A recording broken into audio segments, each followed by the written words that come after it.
Hello, we're back, and I'm talking about Asmodexia. It's in the title. I don't know how to pronounce it. This film, right here. I have a copy of it. I'm just reference it as I'm talking about it right now. Is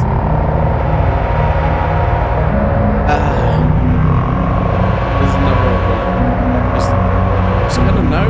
So we start off with we get like a flashback.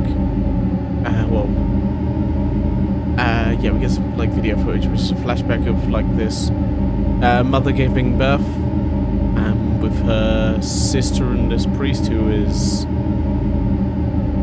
a little over the top. And I feel like this would be better placed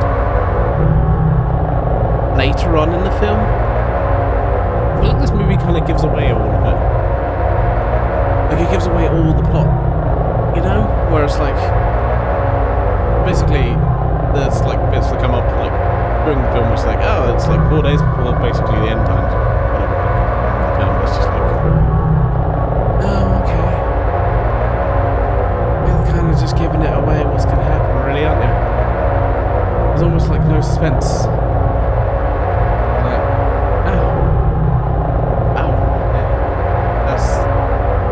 It is. I can read the blurb on the back here. We'll go through it. Yeah, as an aging priest and his granddaughter Alba roam the darkest corners of Spain as traveling exorcists, violently exorcising children, mental patients, and drug addicts of malevolent infestations. They pass through desolate, sun-bleached landscapes, long abandoned buildings,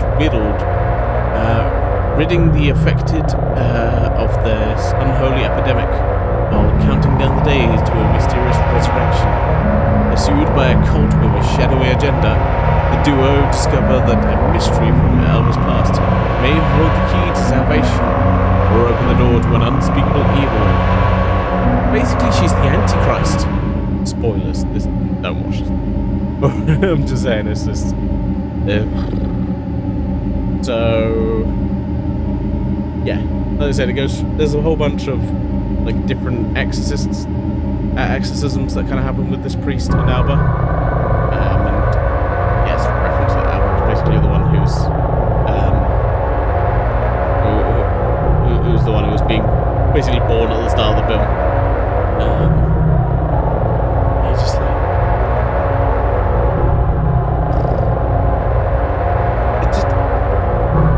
I feel like it just gives away too much of it. It's like, oh, it's a resurrection, and then you hear about like the sun that's causing like a whole bunch of damage. You know, basically like, climate change is happening, except it's not. It's going to be the rise of the Antichrist. Well, and maybe film doesn't really go into it that much, or it does. I just don't know that much about religion because I don't give a shit. Made up. It's a Spanish film, and it is actually decent. It has more features than the other one, which I watched. Demon. This one's got a behind the scenes, but it's not like the normal behind the scenes. It plays clips of the movie and then has like storyboards or behind the scenes videos with no actual voice or anything, no talking about the film or anything. It's just, I guess, because they were like, we don't want to subtitle this. I just did it together, the job done. Bing bang bosh.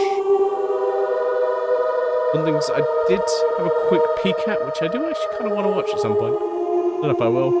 There's a couple of short films on here, which I almost think this film would be better as a short film. Thinking about it, I'm just like, that would actually make it a better film. Because I feel like you have like a bunch of exorcisms throughout the film, and they're kind of just the same thing. And I'm like, oh yeah, that would just be better if it just was one exorcism, and then the kind of it. Yeah. Basically, you have the mother of Alba, I think is the one was in an insane asylum, and then the sister is a cop, I think. What happens to? I think actually no, I don't think what happens to the mother. I think she ends up dead. Not sure. Yeah, I'm not sure. That is probably not a good sign. Not always the best sign. If you're just like, I'm not sure what happened to her. Yeah. Anyway, yeah. So there's a bunch of exorcisms, traveling the country. The first hint that this guy is other than the intro for the film. So you already I feel like they could have played it a bit more like he's maybe a good guy. They just since you saw the start of the film, you're like, well, he's obviously fucking evil. You're kind of giving it away already. Like they should have played it off like he is.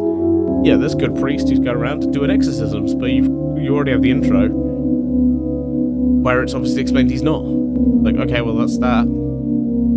And then they kill a kid. Well, they killed like a teenager who's the son of the sister, son of the auntie. Would make it Alba's cousin.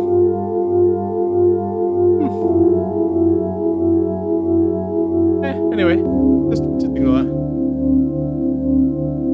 Yeah, it's just like it's not even really explained fully at the end, but they're just like they're in like a morgue or some shit, and they're just opening up like a portal to something. I'm trying to think. We do get a lot of exorcisms. They're right. Just yeah, I think. You could have condensed it down to one of a short film. But one of the people that is being exercised looks like they've just drunken all the Gatorade because it's green, but fluorescent kind of green rather than or demonic kind of moldy or decaying green. And I think. Honestly, the best shot at the end of the film is right at the end of the film. You have this kind of 180 over the head shot of Alba, and it is honestly like a really well shot scene. This is one of those things. I'm like, this film has some problems, but the locations are really nice. I love decaying places that have been abandoned and stuff like that. It's shot beautifully. Acting, a little over the top. Oh, it's a horror film, so I'm okay with it.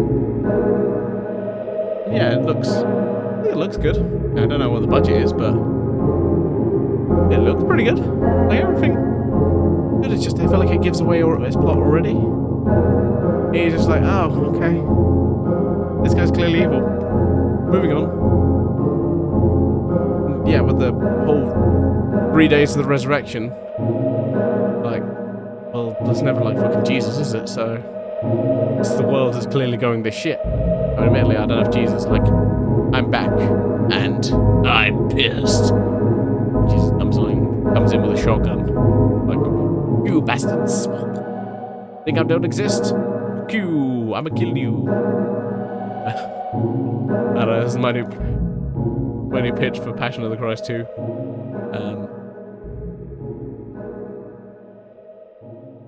Jesus harder? Wait, no. XXX parody. Which I don't know if it exists. Is there a porn parody or a religious porn parody? I think to look up. I mean, obviously there's Rule 34, everyone knows that, but I don't know if there's actual, a whole parody film.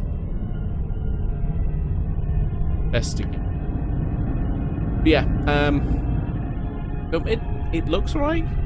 It's just, it kind of gives away its whole thing already. I would have liked more suspense, more, the idea that maybe this priest is a good guy, possibly. Try and go on that angle. Yeah. But anyway, that's my thoughts on this film. I don't know if I can recommend this one. Like I said, I got it in part of a cheap collection, and the collection was... I think a repackaging of films they could not sell. But yeah, I did want to mix it up, watch some different films. But yeah, for now, I'm going to sign off. So do not watch this film. I don't recommend it. I don't know if I mentioned, there's a couple of short films on here, which I started watching a little bit of one of them, and it actually looked like it's pretty good. But maybe it's worth watching for the short films. But I'm going to check those out at some point. Making of, not so great. Behind the scenes gallery is lofty. Anyway, but yeah. Yeah, that's enough. I'm going to sign off. For now, I say, live long and prosper. And I'm not sure what I'm doing next week, horror-wise. If I am, we'll have to figure that out. For now, I say, farewell.